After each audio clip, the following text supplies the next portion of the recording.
उसके प्रति ये आत्मा अपने स्वरूप को अभिव्यक्त कर देता। महायोगी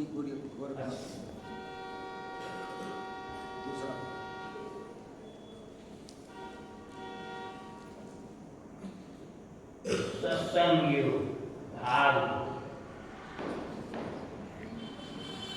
महायोगी गोरखनाथ जी की वाणी।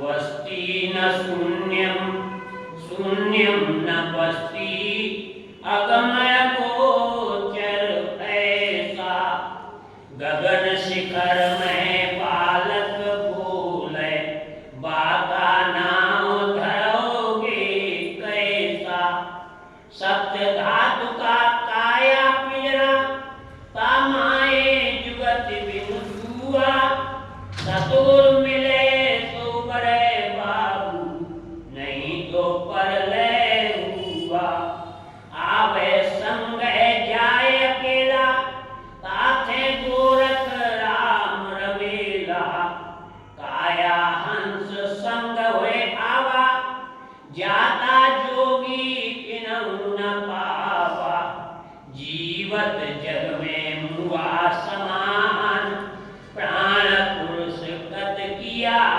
बयान जामन मरण पौरी वियोगी ताथे गोरख भैला योगी गगन मंडल में औंधा कुआं ता अमृत का भाषा सगुरा होए सो भर भर पिया निगुरा जाए पियासा गोरख बोले सुन हरि अवधू पंचो पसर निवारी अपनी आत्मा आप विचारो सोवो पाँव पसारी ऐसा जाप जपो मन लाई सोहम अजपा गाई आसन दृढ़ करे धरो ध्यान ऐनिस सुमिरो ब्रह्म ज्ञान नासा अग्र निज ज्यों पाई इरा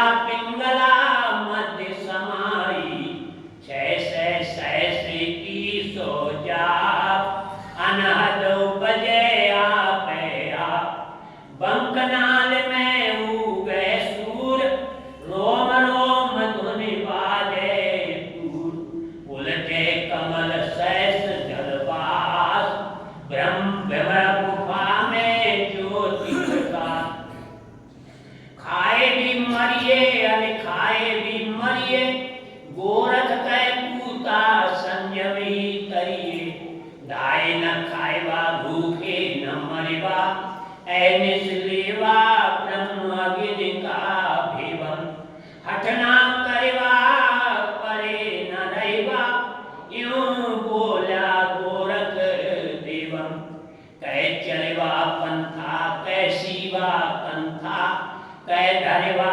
ध्यान कै कथिवा ज्ञान हवकिन पुलिवा थवकिन चलिवा धीरे धरिवा पावम गर्व न करिवा सै जय रहवा भरत गोरख रावम गोरख कहे सुनो रे अवधू जग में ऐसे रहना आंखें दिखवा काने सुनिवा मुख से मुख थे कछु न कहना नाथ कहे तुम आपा राखो हट करे बात न करना यो जग है कांटे की बारी देख देख दृष्टि पग धरना मन में रहना भेद न कहना बुलिवा अमृत वाणी आगे का अग्नि हुए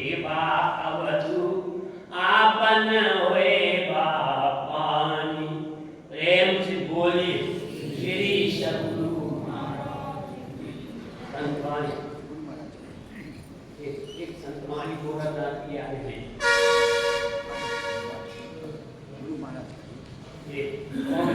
भजोपंथी पद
विलंब ना लाओ।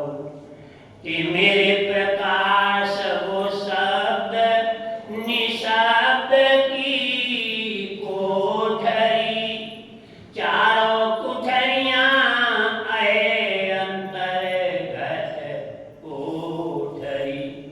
तू तरे पर्योतम माए पीवनी शब्द में, याई दे पर गयो दूर चलो नी शब्द में। पीवे सबई ठाई परख आवे नहीं, जो निशब्द गम होए परख पावो सही। अंध कुठरिया माए सुख मना हेरऊ, तीसर तिलता पाए के पंथ निवेरऊ। ज्योति कोठरी को द्वार किवाड़ यही खोल के, रम चलो ज्योति के माए गुरु गुण बोल के। ये से धुन की तार पकड़े शब्द कोठरी, सुरत पैठ के दाओ गुणन की मोटरी।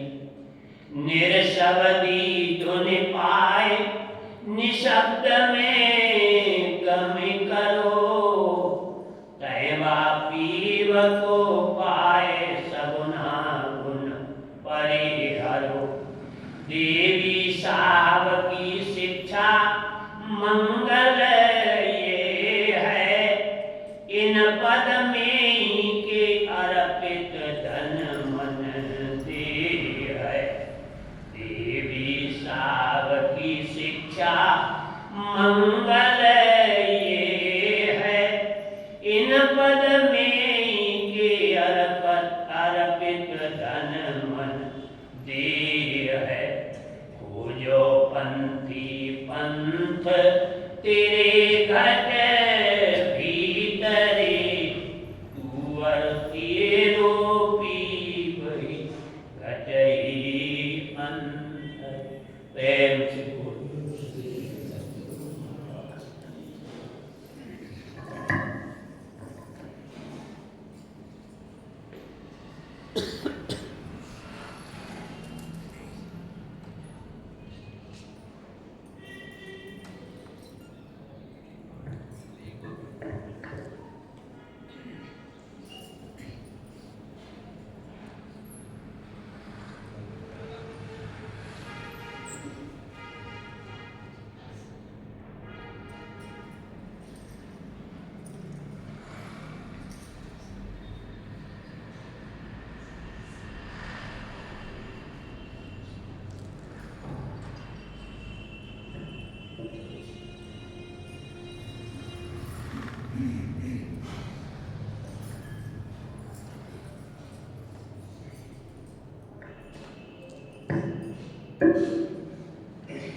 मंगल मूरति सद्गुरु,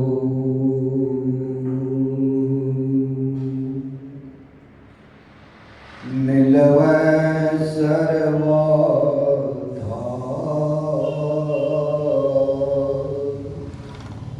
मंगलमय मंगलकरणा, विनवो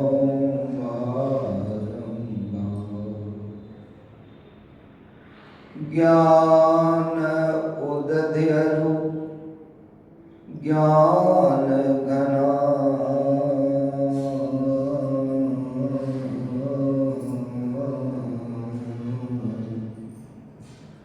सद्गुरु शंकर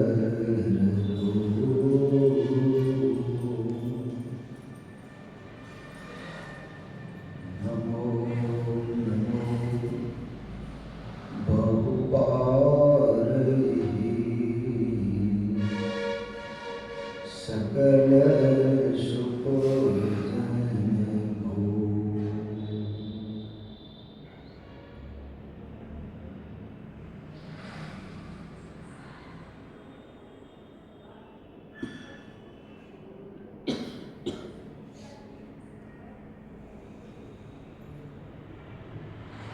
सत्संग प्रेमी सज्जनों,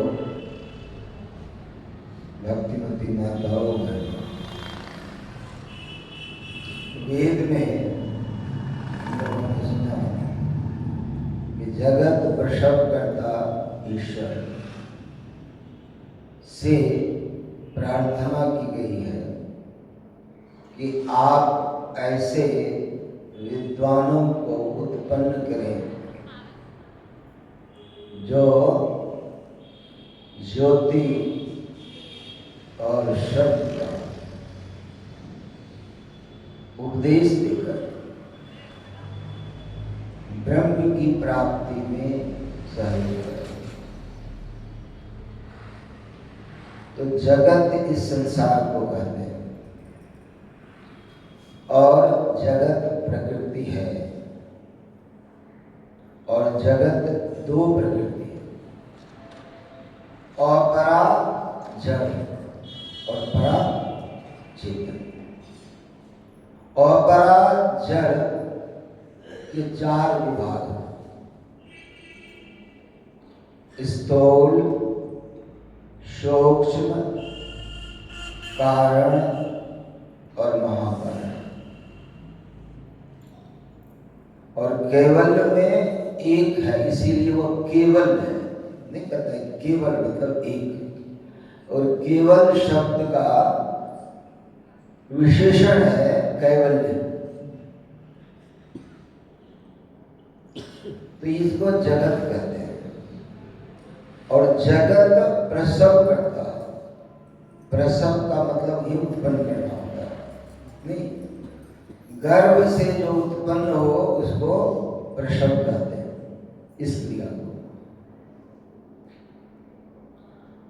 तो किस गर्भ से जगत उत्पन्न हुआ?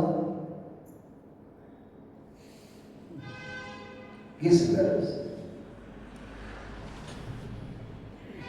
गर्भ में है तब वो प्रकट हुआ, तो इसको प्रसव कहते हैं, नहीं। किस गर्भ से जगत निकला है? आपको पूछ रहा हूं। होता है, परमात्मा गर्भ है,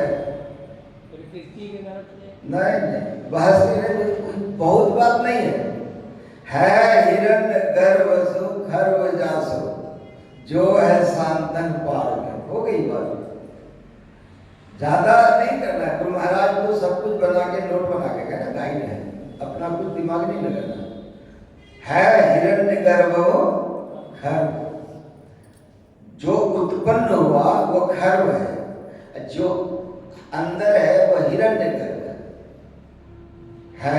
हिरण्य गर्भ खर्व जासो, जो उत्पन्न हुआ वो खर्व है, जो है शांतन पार में, वो शांति के पार में है। कौन? जिन्होंने प्रसव किया, जो बनाया। और जो बनाया उसमें दो है, गुण दोष में। गुण दोष में जो करतार है वो गुण दोष में बनाया है, सिर्फ गुण या सिर्फ दोष नहीं बनाया। अंधकार बनाया, प्रकाश बनाया, दिन बनाया, रात बनाया, द्वैत है। तो कहते हैं कि आप ऐसे विद्वानों को उत्पन्न करें। आपने जो उत्पन्न किया मतलब आपने जो जीवों को बनाकर झंझट में डाला, जिस चीज के लिए हम लोग अथक प्रयास कर रहे हैं कि मुक्ति मिले, परमात्मा में चले जाए, प्रयास कर रहे हैं हम लोग, वो तो थे ही वहां। झंझट में तो हम थे नहीं, थे तो परमात्मा नहीं। वो जब मैं न था तो खुदा, जब मैं न था तो खुदा। डुबोया हमको मैं के होने में, डुबोया हमको मैं के होने में, अगर मैं न हूं तो खुदा होगा, अगर मैं नहीं होऊंगा तो खुदा हो जाऊंगा नहीं। पलटू साहब कहते हैं कि आदि अंत मैं ही था, मैं ही करता था, मैं ही ईश्वर को बनाया, ये कहते हैं। लेकिन लास्ट में कहते हैं कि देह धरे के कारण मैं सेवक दास, देह धरने के कारण मैं दास हो गया, पलटू दास। दास मतलब गुलाम। नहीं तो ईश्वर को भी मैं नहीं, कर्ता को मैं बनाया। ये चैलेंज है, एक चैलेंज है। वो एक है और एक मतलब सच है, और सच के लिए प्रमाण की जरूरत नहीं है। देखिए, जो सच नहीं है वो भी कभी कभी प्रमाण की जरूरत नहीं पूछता है। आपको मैं भेजूं कि जाके देखिए कि मनोहर लाल जी हैं या नहीं घर, ये लाजमी है। आप देख के आए, कहेंगे मनोहर लाल जी नहीं है घर, भैया है। अब मैं यदि आपको भेजूं कि मैं आप जाइए मनोहर लाल जी के घर को देखिए, उसका मकान है कि नहीं,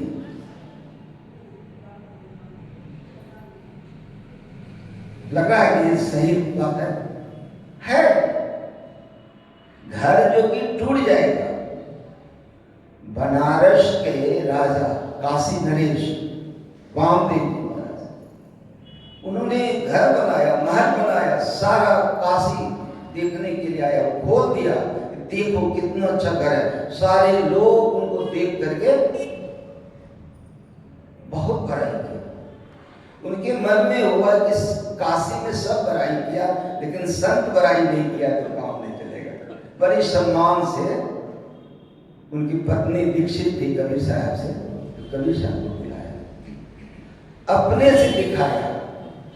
क्योंकि घर उद्घाटन करते हैं ना, तो मैं भी कभी कभी देखा हूँ, ये रूम है, ये रूम है, ये ड्राइंग डाइनिंग, ये वो जो भी है लेटेस्ट टेक्नोलॉजी दिखा देते हैं और चाहते हैं कि लोग बड़ाई करें। कबीर साहब ने देख लिया तो फिर सोचे कि जाते वक्त में कुछ बोलेंगे, कुछ नहीं बोले। तब वामदेव जी महाराज ने सोचा कि नहीं, आज मैं आपके साथ आपके घर पर जाऊं। बग्घी पर बैठ के गए और वहां भी चर्चा हुई। अब वहां से वो आ रहे हैं तो कबीर साहब कुछ नहीं बोले। तब पूछना पड़ा कि हुजूर जो घर मैंने दिखाया वो कैसा लगा? तो कहा कि राजा उसमें तो कमी है। तो उनको बड़ा आश्चर्य लगा कि दो कमी है, दो दोष है। कहा कि हुजूर आप हमको बतावे, मैं तुरंत उस दोष को दूर कर दूंगा। राजा हूं, काशी नरेश, धरती पर बहुत ऊंची होगा काशी नरेश। कहा कि देखो कर सको तो कर लो।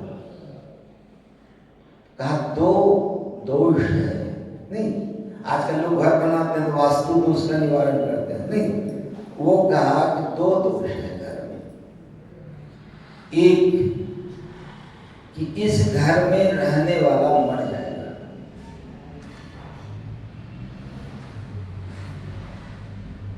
कोई उपाय नहीं है, रहने वाला मरेगा, और समय पाकर यह घर खंडहर हो जाएगा। उपाय करना है तो करना, उपाय नहीं। लेकिन फिर भी यदि आपको भेजें कि मनोहर लाल जी के घर को देखिए, ये मकान देखिए है कि नहीं, मूर्ख कहेगा तो ये इतनी टेम्पररी चीज है, क्षणभंगुर है, इसको देखने में इसकी प्रमाण की जरूरत नहीं है। वो है, घर है, घर में रहने वाला जो है चलायमान, वो देखोगे। तो सच के लिए प्रमाण नहीं चाहिए। वो एक है, वो एक। वो मैं कहा ना कि बेनी नदी में 3 दिन के लिए नानक साहब अलोपित हो गए, सारे लोग विकल हो गए, लेकिन नानकी और जयराम नहीं। जयराम भी हिल गया दूसरा दिन, लेकिन नानकी नहीं हिला। जब बेई नदी से आए तो पहली बार पूछा कि भाई कहाँ गए?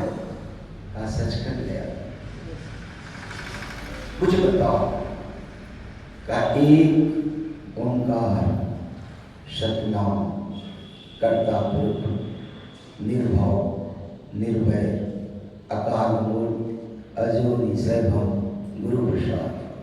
जब आदि सच जुगादि सच है भी सच नानक उसी भी सच। बस अब यदि आपको समझना है तो पहले शब्द से पूर्ण हो जाता है। एक परमात्मा एक है और जितनी बनी हुई चीज है वो परमात्मा से ही बनी हुई।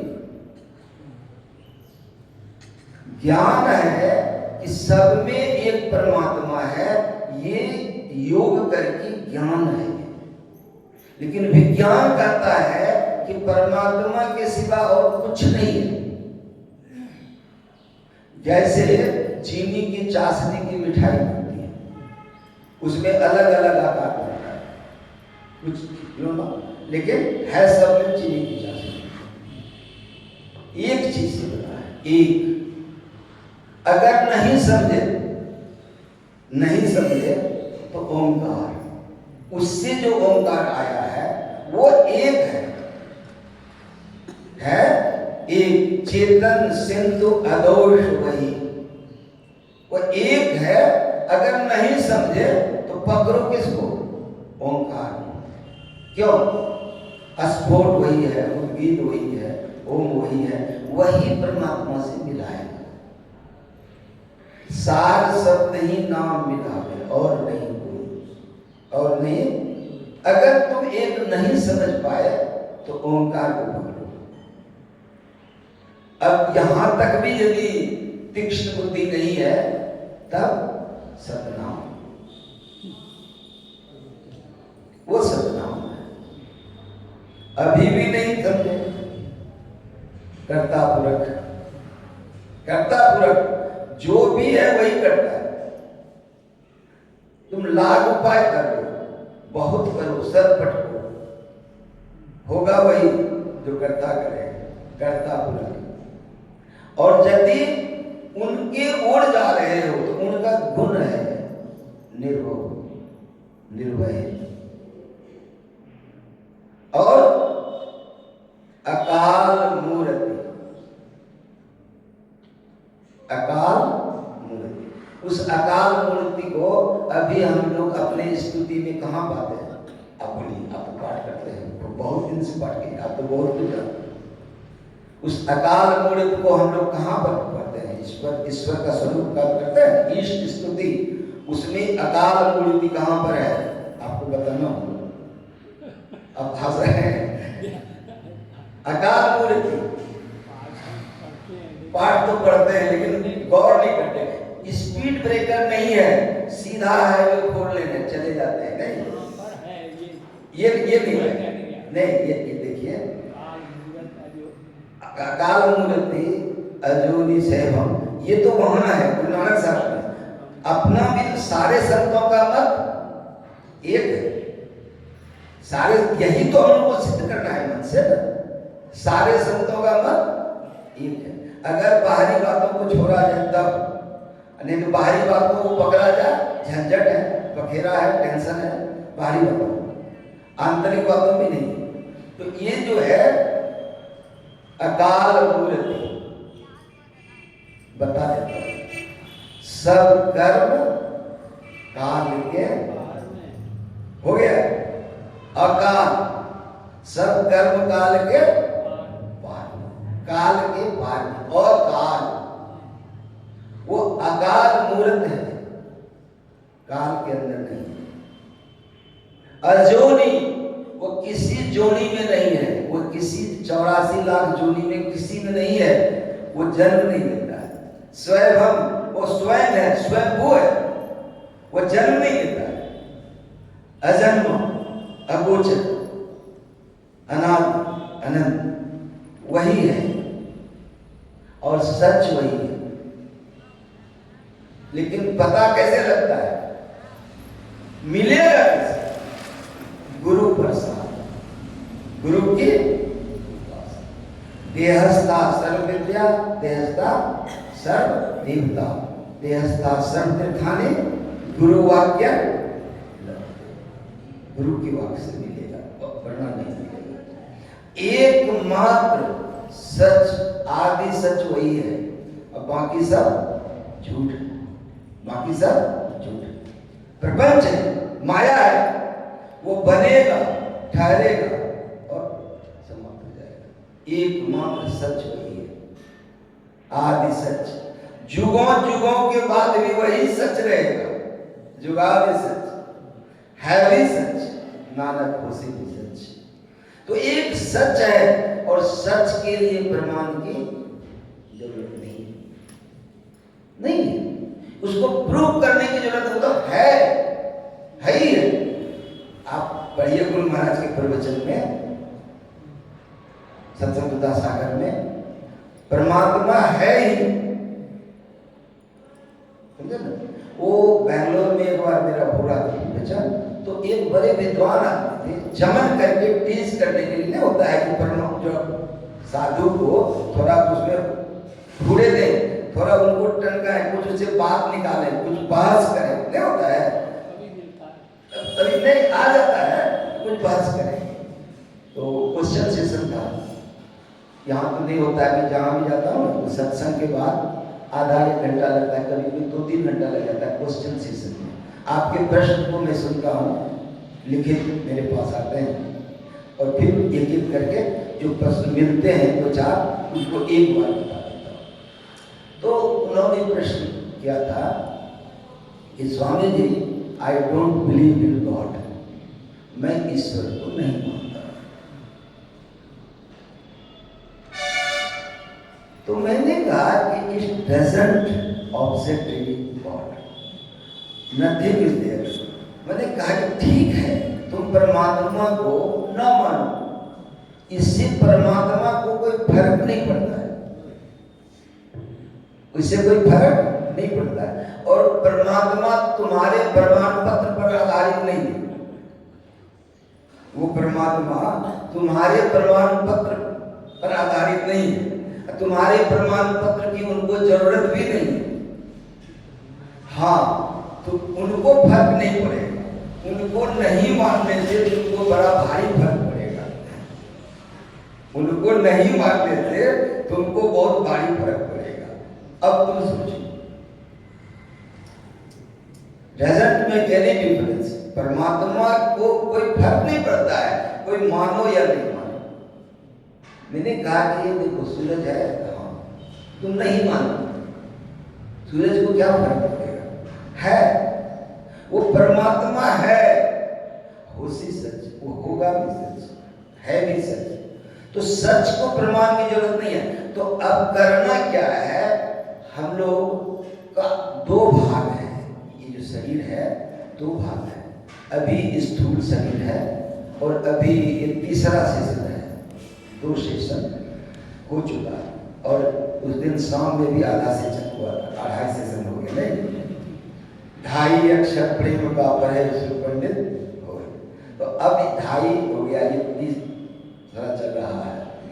तो हम लोग 2 भाग में विभक्त हैं, स्थूल सूक्ष्म कारण महाकारण, ये जड़ है, ये 4 जड़, और एक है चेतन केवल, वो सच है, ये झूठ है। सत असत होंगे,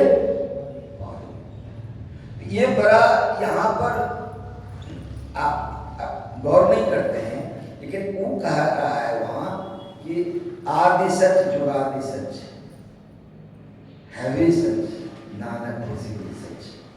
यहाँ क्या है, सत असत होंगे पार में, एक ही बात है, लेकिन जो प्राइमा फेसी है तुरंत सुनने से लगता है कि 2 चीज नहीं, लेकिन जो केवल मंडल है उसके पार में जाते हो तो मतलब वो भी विलीन होगा, वो भी अस्तित्व विहीन होगा, वो भी एग्जिस्टेंस लेस होगा, नॉन एग्जिस्टेंस है। इसीलिए होशी भी सच। सत असत के पार में मतलब प्रकृति पार प्रभु सब गुर वासी, ब्रह्म निरे विरज अविनाशी। वो अविनाशी है, लेकिन केवल भी तो विनाश होगा, तब तो आप मोक्ष में प्राप्त करोगे। तो ये जो सच सत असतों के पार में है, ये नॉन एग्जिस्टेंस नहीं है, एग्जिस्टेंस है। ये सत्ता नहीं है, सत्ता से उत्पन्न है। इसलिए ये मैं इसलिए बताता हूं कि ये दोनों आप देखिए, जब मिलाइएगा तो प्रथम दृष्टिया प्रेमा फेसी क्या है, लगता है दोनों दो चीज, लेकिन कंसेप्चुअली जब इसमें आप पेनिट्रेट करेंगे, अंदर जाएंगे, घुसेंगे, एक चीज सारे संतों का एक। अब ये गुरु गोरखनाथ जी की बात हुई, और उसके पहले कठोपनिषद दो की वार्ता है। किनकी? नचिकेता और धनराज। ये बात पहले हो चुकी है कि बड़ा विस्तार से, कि जब भी ग्रंथ बना है तो एक ओजस्वी वक्ता और एक तेजस्वी श्रोता, अर्जुन और कृष्ण, वशिष्ठ और राम, अष्टावक्र और जनक नहीं, परीक्षित और सुखदेव, बहुत उदाहरण, नचिकेता और यमराज। तो यहां कहते हैं कि वो आत्मा प्रवचन से नहीं मिलता है, न आत्मा लभते प्रवचने, न मेदिया न बहुना सुते। प्रवचन करने से नहीं मिलता है, प्रवचन सुनने से नहीं मिलता है, और मेधा शक्ति मतलब बहुत शास्त्र का अध्ययन करने से नहीं मिलता है। नहीं, अगर है शौक मिलने का तो हरदम लो लगाता है। इसको पूरा नहीं बताएंगे, लेकिन इसमें एक पंक्ति है, किताबें डाल पानी में, किताबें डाल पानी में। तो जितने भी बात ये बढ़ रहे हैं वो पानी में डालने लगेगा, मतलब उनको छोड़ना पड़ेगा। आप बहुत अच्छा प्रवचन सुने और बहुत खराब प्रवचन नहीं सुने, किस्सा कहानी कुछ करके आपका टाइम वेस्ट किया। अगर आप ध्यान करते हैं तो दोनों प्रवचनों को जहन से निकालना होगा। क्या आइए गहराई में, कि बहुत बात आप जानते हैं तो आप बहुत झंझट में, बहुत झंझट में, और आप बहुत कम जानते हैं तो आप सुविधा में। इसीलिए हमारे यहाँ ज्यादा संत कम पढ़े लिखे हुए हैं जी, हकीकत को बयान करना पड़ेगा। ये वो कहे नहीं, गुरु नानक साहब को भेजा गया, बालक नानक को भेजा गया, गोपाल पादे गया, कहा बोलो ओम, कहा कि ओम का अर्थ बताओ। अब वो गोपाल पादे क्या से, वो तो विद्वान था, वो बहुत बड़े थे, और जो कालू मेहता के पिताजी जो थे नानक के, बहुत बड़े ओहदे पर थे, पटवारी थे, बहुत तहसीलदार के अंदर था। राय बुलार साहब के बड़े सम्मानित व्यक्ति थे, और उनका लड़का गया गोपाल पादे तो मिठाई बांटा। क्यों? कि बहुत बड़े जमींदार का बेटा आया है, बहुत माल मिलेगा। लेकिन वो निकला कैसे? बताओ ओंकार का माने क्या? का नहीं जानता, का मैं बताता। वो बता दिया। ये तो बेई नदी से निकलने के बाद में कहता है कि एक ओंकार सतनाम करता पूरा, ये जो बताया, निर्भव निर्भय अकाल मूर्ति अजोनी से भम नहीं, गुरु प्रसाद जब, तो आदि सच जो आदि सच है भी सच, नाना खुशी भी सच, ये तो बाद में कहा गया, लेकिन इसकी पूरी चीजें गोपाल पादे को समझाया। जनेऊ खत्री थे, विधि गोत्र के थे, खत्री थे, तो जनेऊ के लिए कहा तुम धागा की जनेऊ बनाओ कौन? जनेऊ अंदर में है, जनेऊ का अर्थ बता दिया, नहीं पढ़ना। विरोध, जो परंपरा चल रहा है उसको काटा, कबीर साहब ने काटा, गुरु नानक ने काटा, और सबसे ज्यादा गोरखनाथ ने काटा, सबसे ज्यादा। ये पहले थे, गोरखनाथ ने जो किया, ये सत्संग योग में जितने भी हैं वो क्रम से हैं। गोरखनाथ के बाद में बचेंद्रनाथ का भी है पहले, और उसके बाद में कबीर साहब का है, नानक साहब का है, वो क्रम है, उनके आने का क्रम है। तो गुरु गोरखनाथ बाकी जोगी योग करके परमात्मा को प्राप्त किया, लेकिन गोरखनाथ महायोगी। क्यों? मछेंद्रनाथ भिक्षाटन के लिए गया, वहां एक माई को कोई बाल बच्चा नहीं, तो कहीं कि बाबा कुछ है नहीं बाल बच्चा का, ठीक है।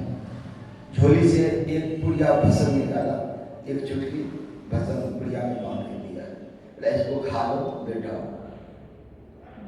और माई तो माइया होती है, जितना संकालु होता है बहुत माई ने कहा कि क्या बाबा जी क्या पढ़ के दिया, वशीकरण मंत्र दे दिया, तुम बस में आ जाओगे, कहाँ चले जाओगे, बड़ी झंझट है, तुम बस उसको खाओ।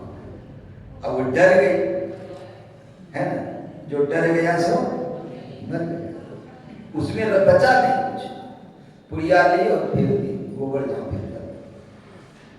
12 वर्ष के बाद मत्स्येंद्रनाथ उसी रास्ते से आया और दरवाजे पर समझ गया कि मैं इसी को फंसू दिया। माई आई भिक्षा देने के लिए, कहा भिक्षा लेने आज नहीं आया, आज वो बालक देखने आया। तो कहा कौन बालक? हमको तो कोई बच्चा है। कहा याद करो 12 वर्ष पहले मैंने भस्म दिया था, याद? हाँ। कहा मैं फेंक दिया। कब फेंक दिया? कहाँ फेंका? चलो दिखाओ। गोबर का ढेर था, उसी में फेंका पहले से। आवाज देता है कि गोबर के ढेर में तुम पड़ा रहेगा, उठ आओ मेरे पास। तो गोरक्ष वो गाय के गोबर से 12 वर्ष का लड़का निकला और सीधा साथ में लिया, चल दिया। ये है गोरखनाथ। उन्होंने कहा वस्ती न शून्य शून्य वस्ती, अगम अगोचर नहीं, अगम। कबीर साहब ने क्या कहा? बाबा अगम अगोचर कैसा, तात है कहीं समझाओ ऐसा, दृष्टि से मुश्किल आवे, बिन से नहीं नियारा। नहीं, समझा हो तो शब्द चीजें, अचरज हो अयाना, बाबा अगम अगोचर कैसे। और एक फकीर था, बहुत दूर में एक रास्ते के किनारे एक दरख्त के नीचे बैठा आराम से। फकीर का मतलब, साधु का मतलब जो अपनी मौज में, जो अपनी मौज में, वो है फकीर। वो अपनी मौज में बैठा था। एक राहगीर आया, पूछा कि बहुत दूर से आ रहा हूं, आसपास कोई बस्ती है तो बता दीजिए किधर है। तो बैठे बैठे आराम से इशारा किया कि इधर चलिए बस्ती। तो गया, बहुत दूर गया और एक नदी के किनारे वो रास्ता समाप्त और देखा कि वहां मुर्दा जल रहा है, श्मशान घाट, मुक्ति धाम। श्मशान घाट में जाकर के वो रास्ता समाप्त हो गया, आगे लंबी चौड़ी नदी, तो कहां जाएगा, डेडलाइन है। फिर वो श्मशान से लौट के उसी रास्ते से आया और फकीर को फिर पूछा कि बाबा मैं तो बस्ती पूछा था, आपने श्मशान का रास्ता बता दिया। तो फकीर कहता है ओ समझ में आया, तुम उजाड़ में जाना चाहते हो तो इधर जाओ, उधर जाए तो गांव के जाओ। तो फिर लौट के वो पूछा फकीर को कि आप इधर उजाड़ कर रहे हैं, उधर तो बस्ती है, और जिधर आप बस्ती कर रहे हैं तो वहां तो उजाड़ है, श्मशान है, रास्ता समाप्त है वो। तो फकीर ने कहा कि तुम जो समझो, मैंने जो देखा है वही तुमको बताता हूं। मैंने जो देखा है नहीं वो बताया। कबीर साहब ने कहा कि मैं कहता आंखन की देखी, तू कहता कागज की लिखी, तेरा मेरा मनमाई कैसे हो। तो कहा मैं जो देखा वही बताता हूं। बोला आपने देखा क्या है? तो बोला कि जिसको तुम बस्ती कहते हो वहां से मैं लोगों को गुजरते देखा, वहां से गुजर गया, इधर जो जाके बसा है उसको लौटते नहीं देखा। इधर जो जाके बसा है उसको लौटते हुए नहीं देखा, वो तो बस गया हो। इधर जितना दिख रहा है सब गुजरेगा और गुजर के वही जाएगा बसने के लिए, वो बस्ती है।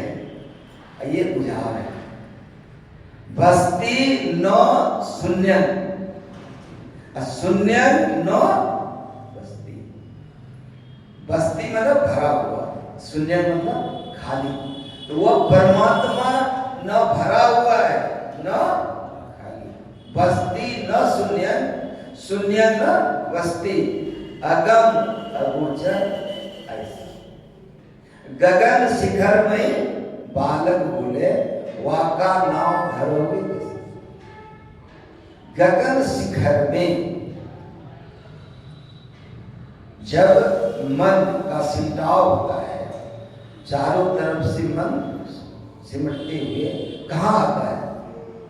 जहां लंबाई चौड़ाई मोटाई नहीं हो। तो लंबाई चौड़ाई मोटाई है क्या? ये माया में विस्तार है, माया में विस्तार है। तो इसको माइक विस्तार कहते हैं, है ना। और ये विस्तार कम हो जाए, लंबाई शून्य हो जाए, चौड़ाई शून्य हो जाए, ऊंचाई शून्य हो जाए, गहराई शून्य हो जाए। इसको पढ़े लिखे की भाषा में डायमेंशनलेस बोलते हैं, नहीं, नो डायमेंशन, लंबाई चौड़ाई नहीं। तो ऐसे स्थान जो है वो माइक जो है माया में विस्तार नहीं हुआ, इसीलिए जो माइक विस्तृतत्व विहीन है, जो माइक विस्तृतत्व विहीन है, जो माया में विस्तार नहीं। ये हम लोग बोलते हैं रोड, बिना रोड स्पीड ब्रेकर का चले जाते हैं, रुक के सोचे इसको। जो माया में विस्तार नहीं है वो परमात्मा जो सच है, आदि सच जो आदि सच, वो परमात्मा माया में विस्तार नहीं रखता है, वो ब्रह्म है, सब जगह वो भरा पड़ा है। बस्ती और शून्य वहां पर नहीं है। बस्ती और शून्य जो है ये सापेक्ष ज्ञान है।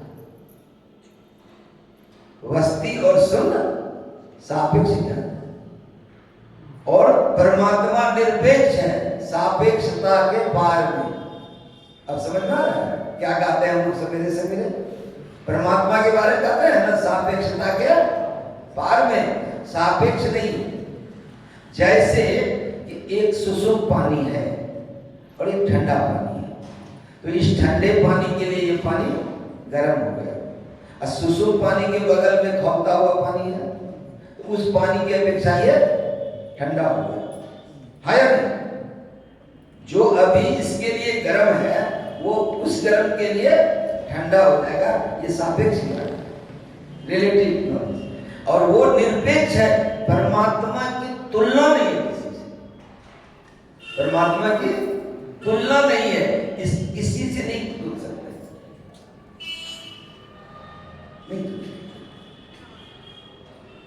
इसीलिए वो अकाल मूर्ति है।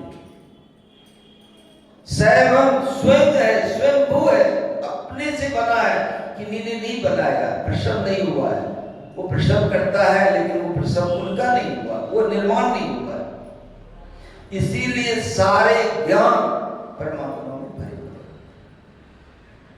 जैसे कि आप एक ईंट लीजिए, ईंट को पानी में डुबा दीजिए तो ईंट में पानी घुस जाएगा और पानी में हवा घुसा हुआ है कि नहीं? पानी में हवा घुसा हुआ है। बल्कि विज्ञान कहता है कि हवा से ही पानी है।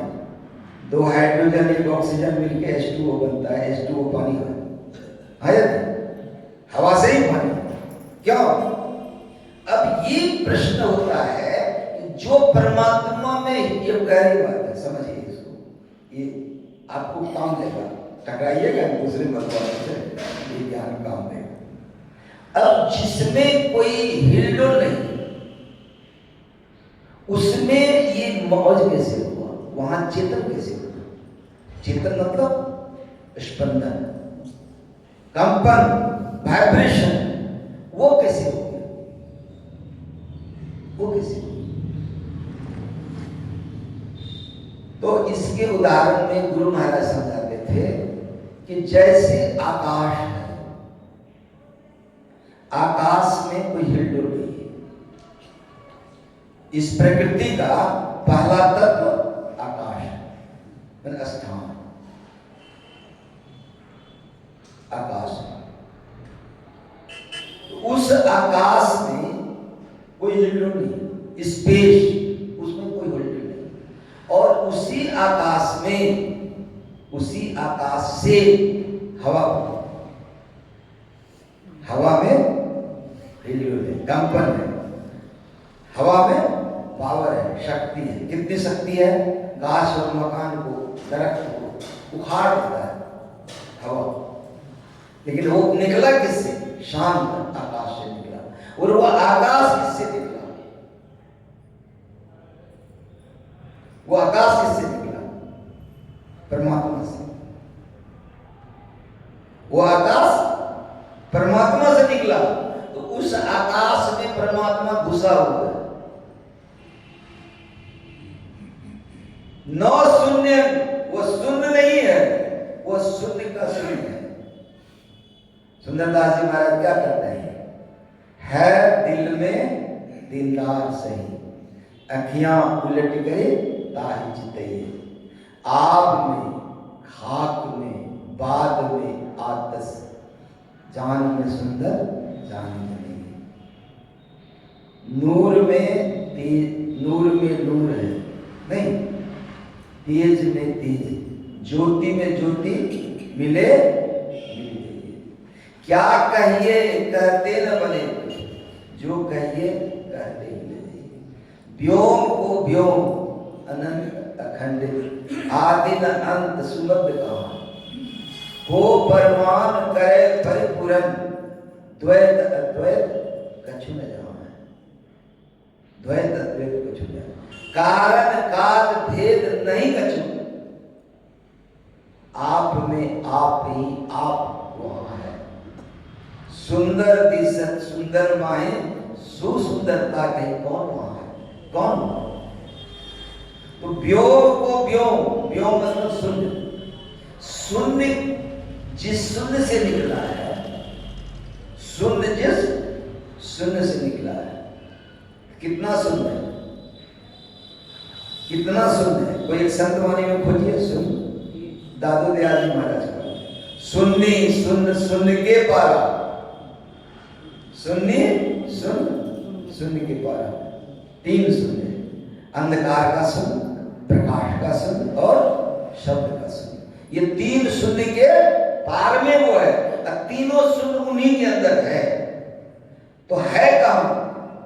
सबके पार में है, प्रकृति के पार में है। सत प्रकृति जो हुआ केवल मंडल हुआ, चेतन हुआ, असत प्रकृति जड़ मंडल हुआ, दोनों के पार में है।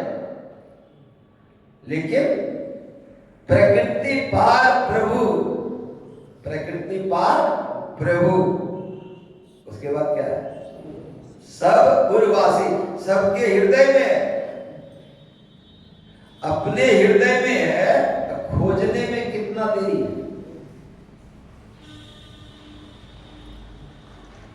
अपने ही घट में हरि है, अपने में खोजना, हम दूसरे में खोजते हैं,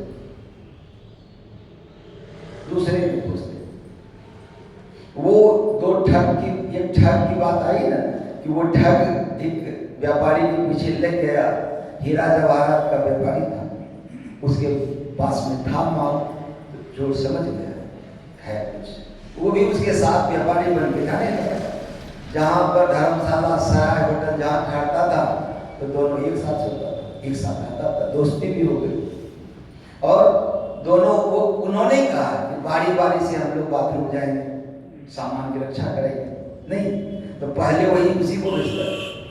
अब फिर जो व्यापारी हो जाता था, कई दिन रास्ते में लगे, नहीं मिल पाया उसको माल, कई।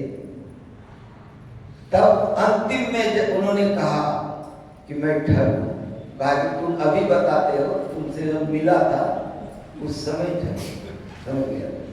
बोला अब तो बात हो गई, आप घर आ गए, मैं लौट रहा हूं अपना शहर, आप बता दें कि राज क्या था जो मैं नहीं पूछ पाया। आपका माल, आपके पास माल है, अरबों का माल है, मैं जान रहा हूं। क्या राज? कहा जब तुम बाथरूम जाते थे तो मैं तेरी पोटली में रख देता था, अब तू खोजता था मेरी पोटली, तू खोजता था मेरी पोटली, वहां होगा क्या? लाल लाल सब कोई कहे, सबकी गांठी लाल, गांठी खोल के परखे नहीं ताजे हुए गंगा। वो परमात्मा हर जगह है, लेकिन वो परमात्मा ऐसा ज्ञानी है, तुम्हारे अंदर छुपा हुआ है, तुम बाहर खोज रहे हो। बाहर कोटि उपाय करिए, अभ्यंतर ग्रंथि नहीं छूटी। बाहर में नहीं होगा, बाहर कुछ नहीं है, बाहर कुछ नहीं है। क्यों?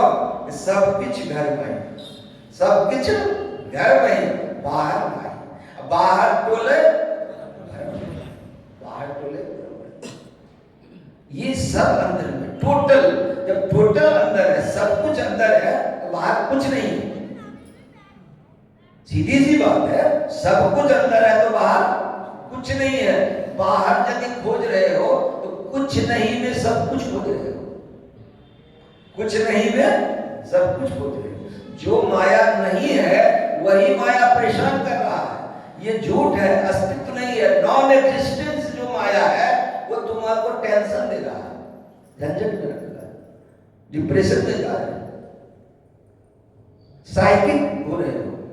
क्यों? जो नहीं है वो परेशान कर रहा है, जो है उसकी तरफ जा नहीं रहे, जाने। वो एक चोर देखा और एक साधु था। हुआ यूं कि साधु तो साधु अलमस्त होते हैं, तो सबरी जैसी कोई माई मिल गई, बड़ी धनाढ्य व्यक्ति थी। उन्होंने साधु को बात कहा तो वैराग्य हो गया उसको भीतर से। वो गई घर, जितना गहना जेवर जितने थे हीरा सब निकाल के, बैराग के नशे में, जो बैराग होता है तो दुनिया छूट गया, फिर बचा नहीं कुछ नहीं, मस्ती में है, तो सब कुछ एक पोटली में बांध के दे दिया, चढ़ा दिया। जो बाबा जी को चढ़ाते हैं उन्होंने चढ़ा दिया, भेंट कर दिया सारी कीमती बेशकीमती जवाहरात। और साधु भी मस्त ले लिया, चल दिया अपने कुटिया की ओर, चल दिया। अब वो जाते जाते बहुत दूर गया साधु, और दूर से ये चोर भी उसके पीछे गए, किसी तरह से इसको हासिल करना है।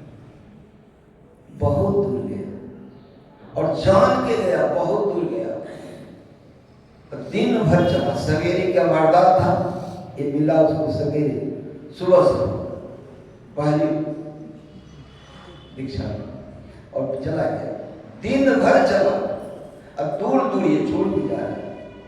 शाम हो गया, अंधेरा हो गया, वो एक खंडहर में घुस गया और खंडहर के अंदर जाकर वो बैठ गया और उनको पता हो गया कि इस ओर इतनी दूर पर वो बैठा हुआ है।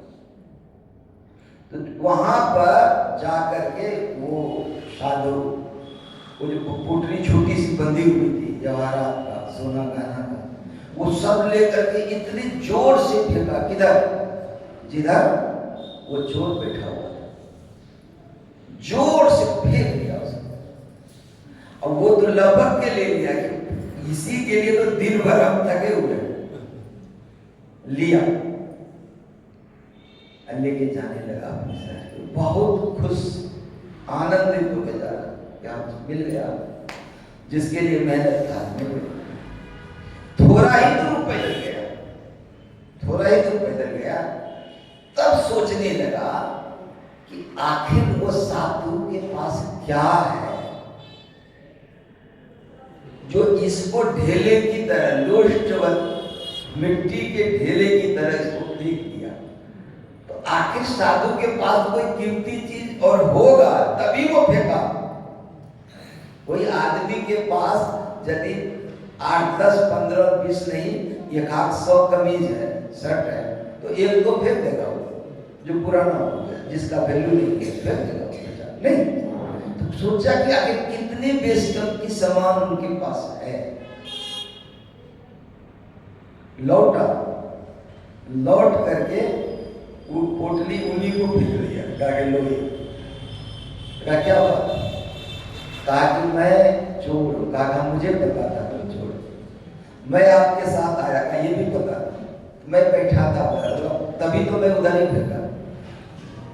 वो चोर कहता है कि ये आपके लिए कोई मायने नहीं रखता है, तो आपके पास है क्या कीमती चीज, कहा है तो जरूर, नहीं ऐसी बात नहीं है, और है भी तो बहुत कीमती है, बहुत कीमती है। लाल लाल सब कोई गए, सबकी गांठी लाल, गांठी खोल के परखे नाई, तासो भयो कंगाल, गांठ खोल करके परखा नहीं, इसीलिए कंगाल। कहा कि वो मेरे पास है, तो कहा कि वो चाहिए हमको, वो चाहिए, ये लौटा लो, ये रख लो, कहा वो भी मिल जाएगा, ये मेरे साथ रहना पड़ेगा। कहा जो शर्त कहोगे वो शर्त में मानने के लिए तैयार हूं, लेकिन हमको चाहिए वही जो तेरे पास है। रख और गांठ खोला। गांठ क्या है? ये गांठ क्या है? गांठी खोल के परखे नहीं, तासे भय कंगाल। ये जो कंगाली है, ईश्वर अंश जीव अविनाशी, चेतन अमल सहर्ष बरासी। तो आत्मा में दुख का कोई अलवलेश नहीं है, आत्मा को कोई टेंशन नहीं है, आत्मा को कोई झंझट नहीं है, आत्मा सुख स्वरूप है, आत्मा को कोई हानि नहीं है। तो फिर ये झंझट है कहाँ? गांठ। वो समझाया था ना कि शरीर में बहुत रोग है, माथा में बहुत झंझट है, टेंशन है, बहुत बात है, लेकिन शरीर को अलग कर दीजिए और आप अलग हो जाइए। और ये साधारणतया सोने में होता है, शरीर अलग, शरीर में कोई कष्ट नहीं रहता, और आप अलग, आप में भी कोई कष्ट नहीं। जड़ को कोई ज्ञान ही नहीं है, जड़ तो सो गया। भगवान बुद्ध ने कहा कि लठ का गट्ठर जो होता है ना, लाठी का गट्ठर, लकड़ी का गट्ठर जैसे होता है, उसको पटक दीजिए कहीं, शरीर वैसे रहता है। आप सो गए, लकड़ी का गट्ठर है, जड़ है, कोई ज्ञान नहीं है। अब आप चेतन है, चेतन को दुख नहीं हो सकता है। तो आप सो जाते हैं, आपका वजूद है वहां, और आपके शरीर जो जड़ है उसका भी वजूद है। न शरीर को तकलीफ है, अगर शरीर को तकलीफ हो, घुटनों में दर्द है, घुटनों में दर्द लगातार रह जाए, तो आप कराते रहिएगा, सो नहीं पाएंगे। सो गए, घुटने का दर्द अभी खत्म हो गया, वही तो शरीर है, शरीर तो वही है, दर्द कहां चला? क्योंकि आप उससे निकल गए और आप सो गए सुख से। आपको टेंशन हो तो नींद होगा, डिप्रेशन होगा तो नींद होगा, एंजाइटी होगा तो नींद होगा, नहीं होगा, नहीं होगा। अवसाद में नींद नहीं होगा, तनाव में नींद नहीं होगा।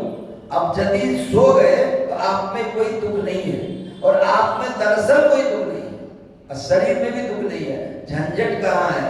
आपके शरीर में आ जाए, आप शरीर में आए, दुख चालू हो गया। सारा दुख आप इंतजार कर रहा है, आपका शरीर अलग हो गया, सोया हुआ है मुर्दे की तरह। आंख है देख नहीं रहा, कान है सुन नहीं रहा, नाक है सुन नहीं रहा।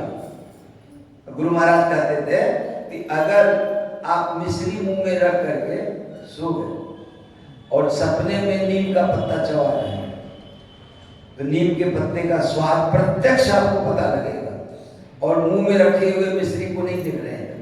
है मुंह में ही मिश्री का ढेला, लेकिन आपको नीम का कड़वापन अनुभव हो रहा, अनुभव हो रहा। तो आपकी स्थिति जहां है वहां पर दुख सुख नहीं है, लेकिन है क्या? सपने में भी एक मनोमय रूप है, मनोमय शरीर है। वो मनोमय शरीर तैयार है।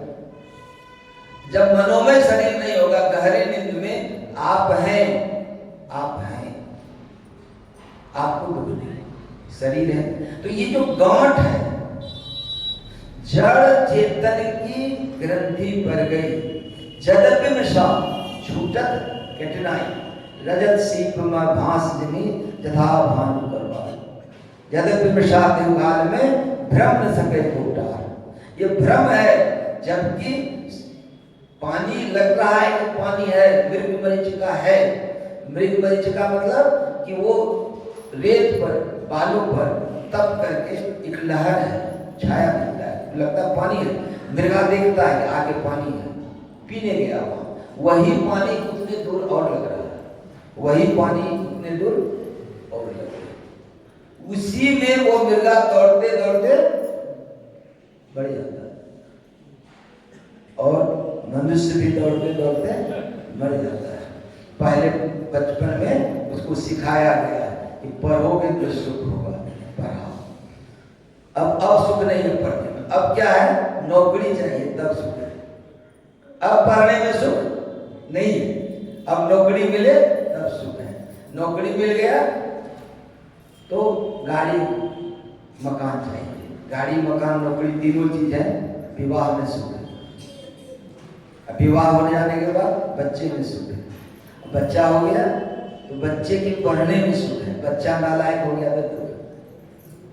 बच्चा पढ़ गया तो जितनी घटनाएं आपका था उतनी अब बच्चा पढ़े तब ठीक है, बच्चे की नौकरी के है, अब बच्चे की शादी कर दी। बच्चा पढ़ लिया, नौकरी कर रहा है, अब ये दुख खत्म हुआ है। अब दुख है कि बच्चे की शादी नहीं हुई, फिर वही क्रिया हुआ, बेटा हो गया, अब पोता की बात है। पोता नाती है, अब उसको पढ़ेगा तब सुख है, वो यदि नहीं पढ़ रहा है तो ये यहाँ सुख है, उसके बाद वहां सुख है, उसके बाद वहां सुख है। यही इसी टेंशन में, इसी बाहर में खोजते खोजते, दौड़ते दौड़ते थक करके मर जाता है। फिर दूसरा जन्म हुआ, फिर ये सारी प्रक्रिया हुआ, कमा के रखे, फैलाव है, फिर मर गए। तो आवागमन यही तो हो रहा है, जमा करके मर जाना, जमा करके मर जाना। किसी को पूछिए कि जिंदा क्यों, जिंदा क्यों? तो एकमात्र कारण है मरने के लिए। हाँ, और बातें होगी या नहीं होगी संशय है। आप कितना भी बढ़ गए हो, मृत्यु होगी, मृत्यु होगी। मैं भागलपुर से ही एमएससी किया था और वहां पर कुप्पा घाट में रहता, और उसके बाद में आगे की पढ़ाई के लिए को बाहर जाने थे। तो लगभग उसी समय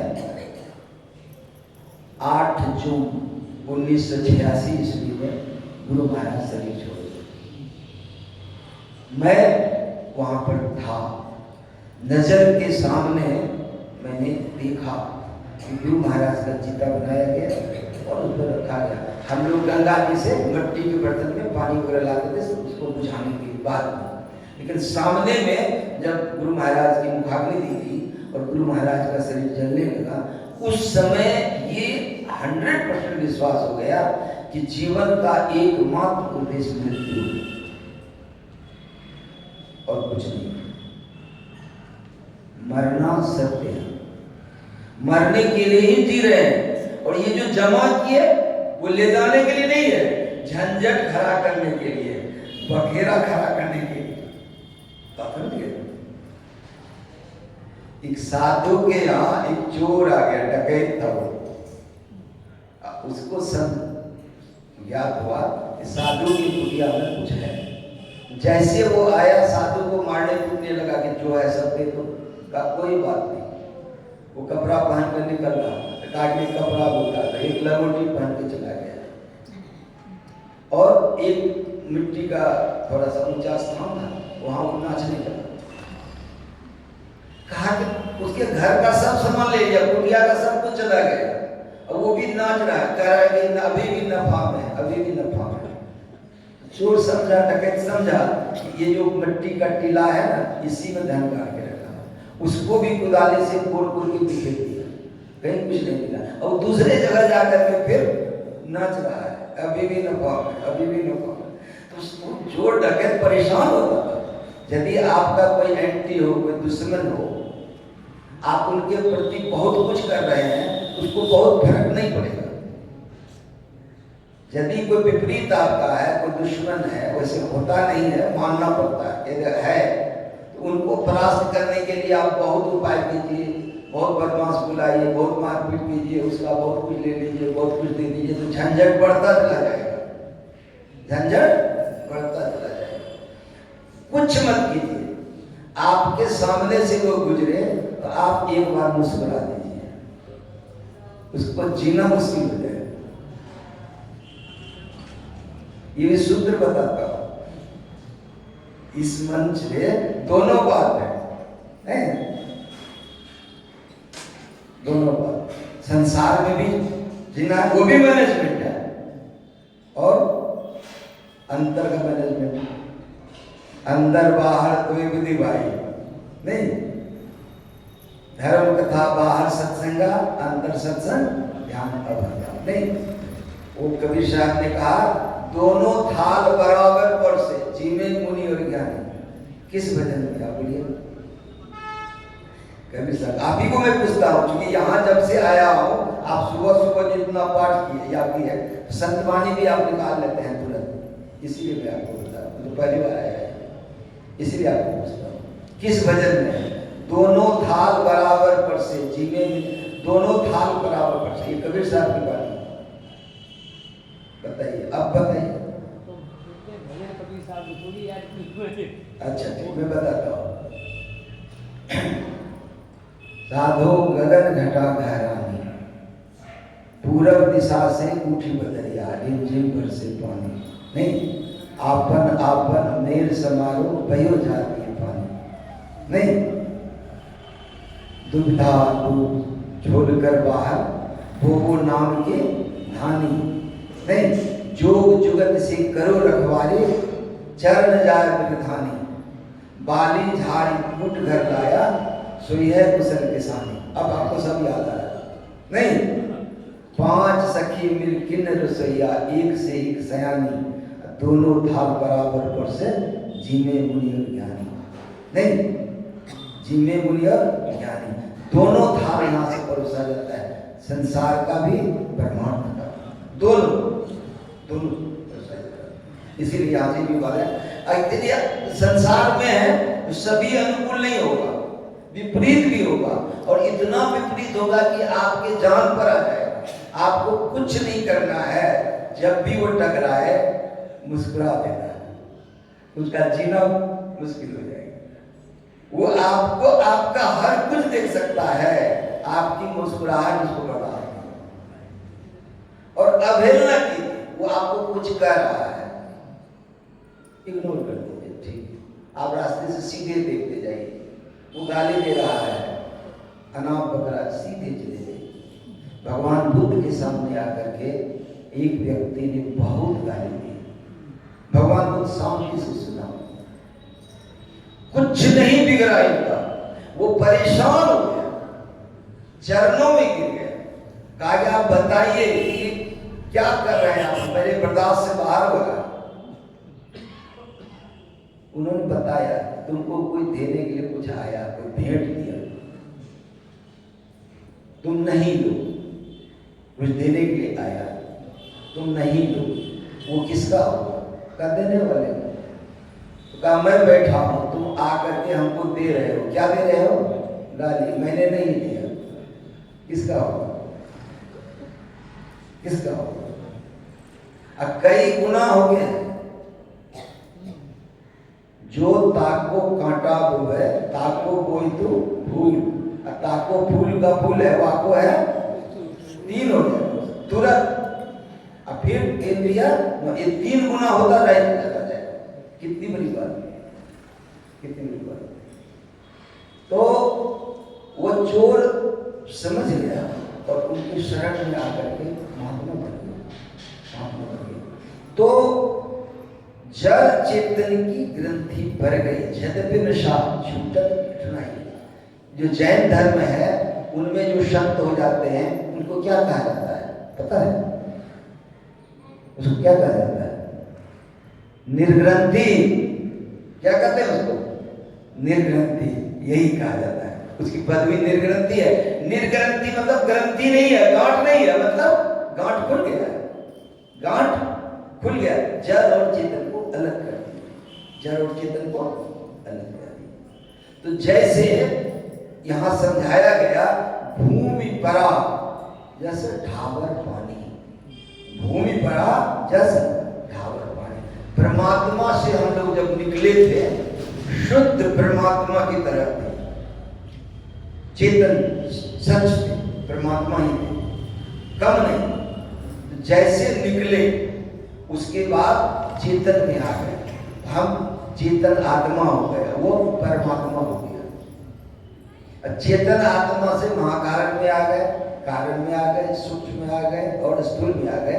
तो हम जड़ में आ गए, तो हम जीवात्मा हो गए, जीवात्मा। और चेतन में है तो चेतन आत्मा।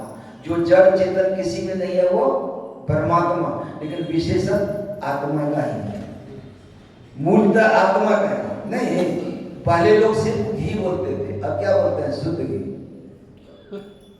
पहले कोई नहीं बोलता था शुद्ध घी, पता घी, अब कहता शुद्ध घी, मतलब अशुद्ध घी है, अशुद्ध घी है। स्वामी विवेकानंद को शिकागो में सितंबर 1893 ईस्वी में पूछा था कि what there is duplicate of the monk, साधु का डुप्लीकेट क्यों होता है? सबसे ज्यादा नकली साधु का ही होता है। रावण को कहा गया था कि तुम मायावी हो, रावण को कहा तुम मायावी हो, रूप धारण करते हो, साधु का रूप धारण करते। राम का भी रूप धारण करके तुम सीता को इजीली ले सकते थे। राम बन के जाते, सीता इजीली आ जाता, आप लेके चले जाते। उनको भी पता चलता कि राम के साथ हम लंका जा रहे हैं। टूरिज्म है, कोई टूर पैकेज नहीं, कोई टूर पैकेज है, राम के साथ हम लंका जा रहे हैं, वहां तो मछली रूप में आ जाते हैं। कहा मैं एक बार नहीं अनेक बार ऐसा किया, राम बना, और राम बनने के बाद राम के गुण में आ जाते हैं। साधु इसलिए बना के साधु पर सब विश्वास करते हैं। स्वामी विवेकानंद को कहा कि इस साधु का नकल इतना क्यों है? नकल ज्यादा है, असल बहुत कम है। तो विवेकानंद ने बड़ा सिंपली कहा, it is such A brand established brand. जैसे कोई ब्रांड है बहुत एस्टेब्लिश है, वो ब्रांड को आंख मूंद के लोग लेता है, तो उसका डुप्लीकेट भी मिल जाता है। जिसका जो आपको नकली ही है, उसका नकल कौन करेगा? अगर कोई नकली साधु है तो कहीं न कहीं कोई असली साधु है। नकली साधु बहुत है तो कहीं न कहीं कोई असली साधु है, तभी नकल हुआ है। तो असली है, और वो असली इतनी मजबूत है, इतना स्टेब्लिश्ड है, इतना परसिव है उसका कि नकल इजीली बिक जाता है, इजीली नकल हो जाता है। इसीलिए हनुमान की रास्ता रोकने के लिए काल नेमी को रावण क्या कहा, तुम तालाब के किनारे साधु बन के बैठो, साधु बन के बैठो। क्यों? स्टेब्लिश्ड करा। तो उसको निर्ग्रंथि करते हैं। किनको? जैन धर्म के तीर्थंकर हुए। कितने जैन धर्म के तीर्थंकर हुए?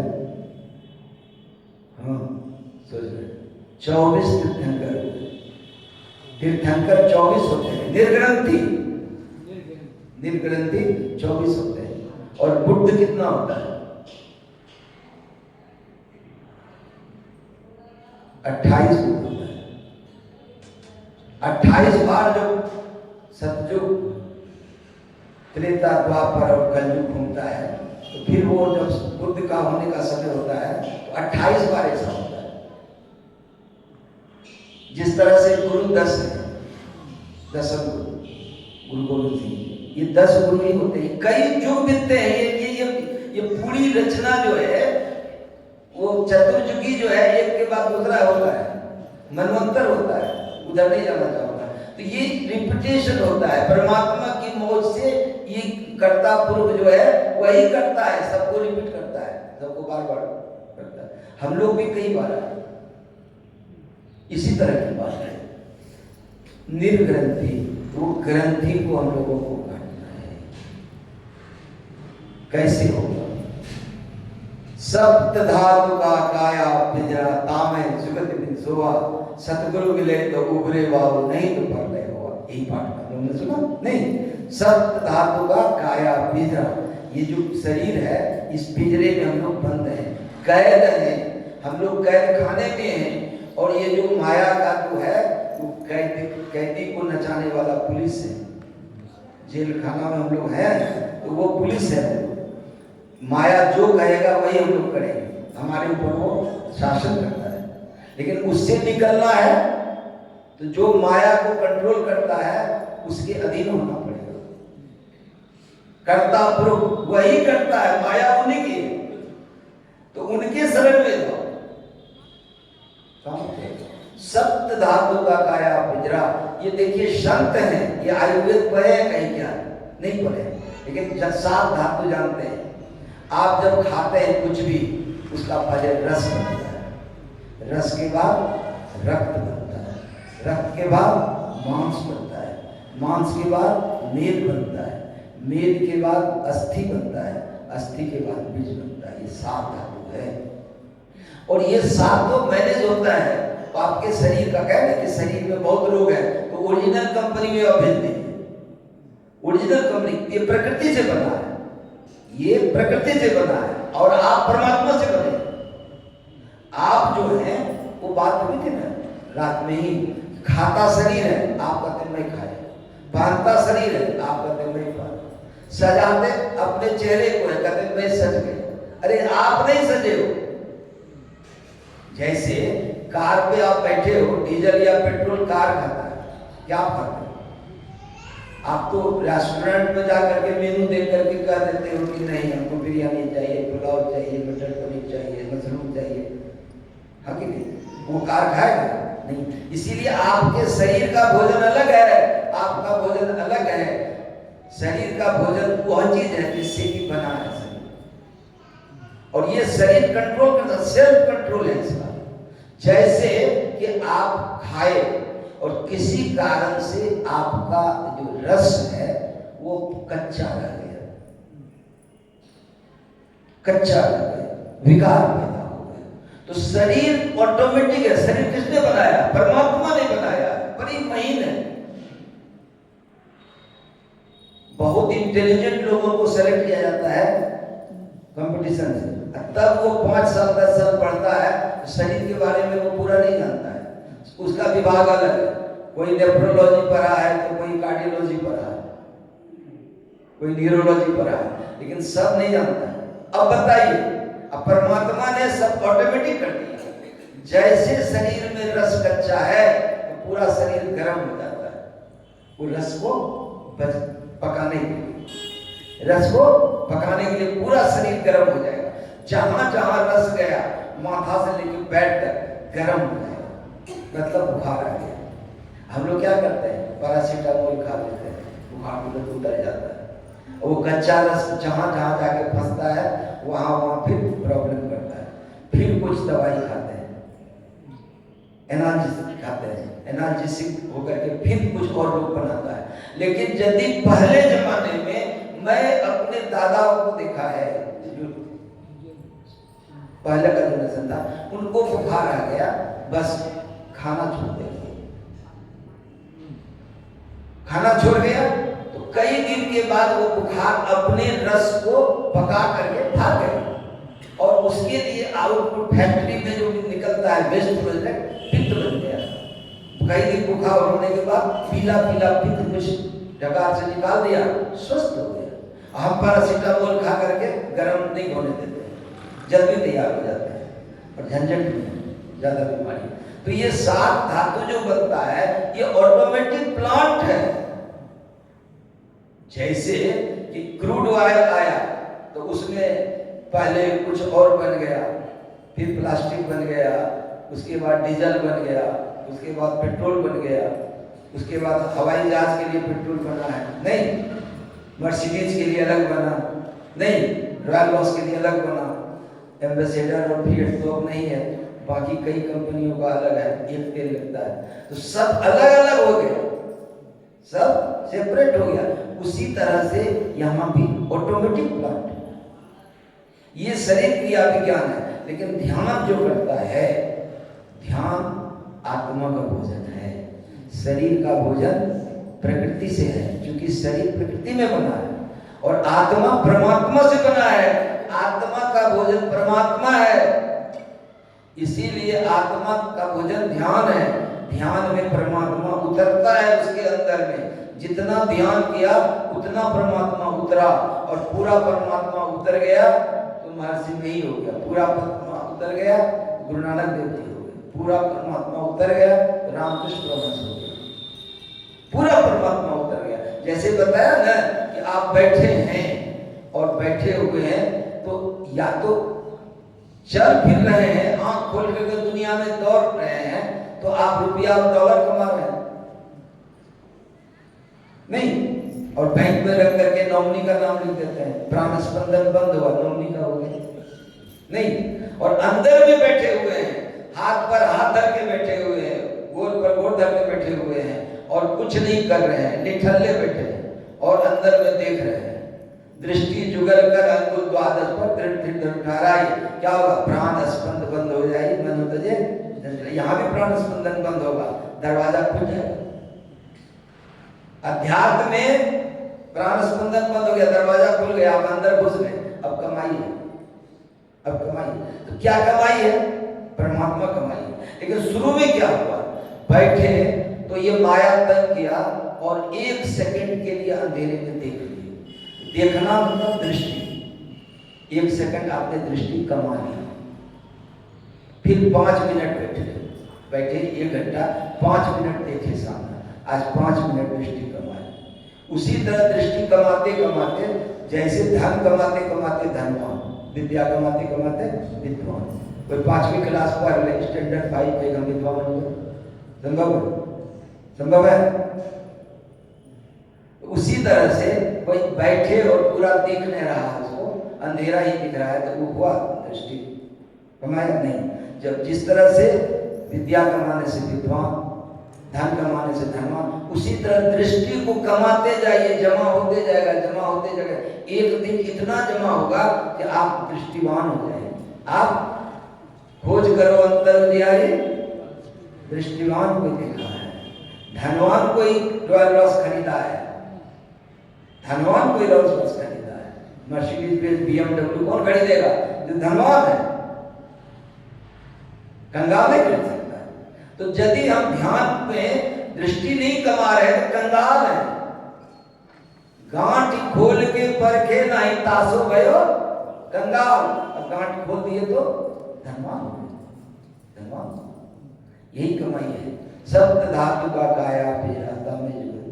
अब देखिए एक दिन में, कितनी बड़ी विज्ञान है, एक दिन में अगर आप सभी श्वास में नाम जप कर लीजिए तो 24 घंटा में अनंत हो जाता है। 621 सहस्रों जाप अनंत हो जाए।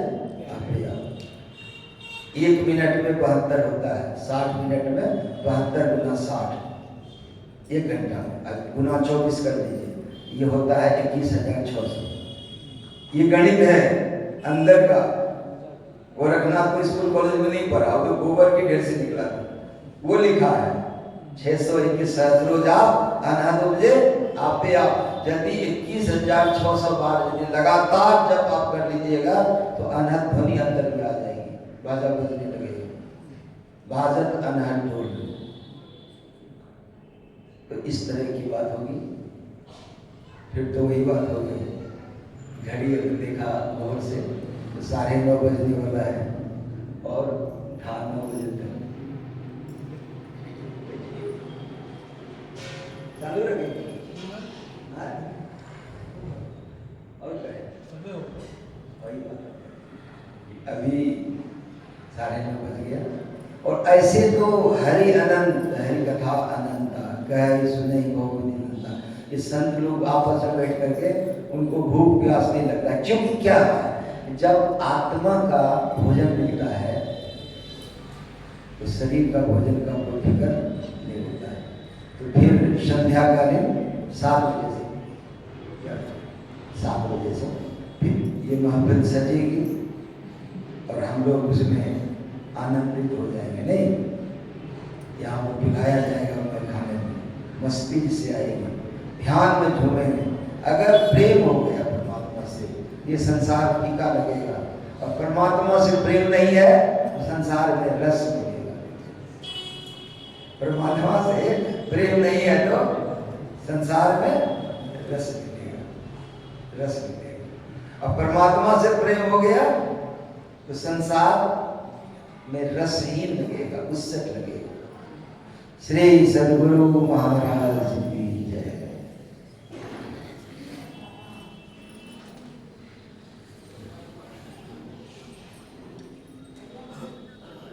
प्रेम से बोलिए श्री सद्गुरु महाराज की जय। आप हम सब लोग बहुत ही सौभाग्यशाली है जो कि बिहार का मुंगेर जो है, हमारे संत महात्मा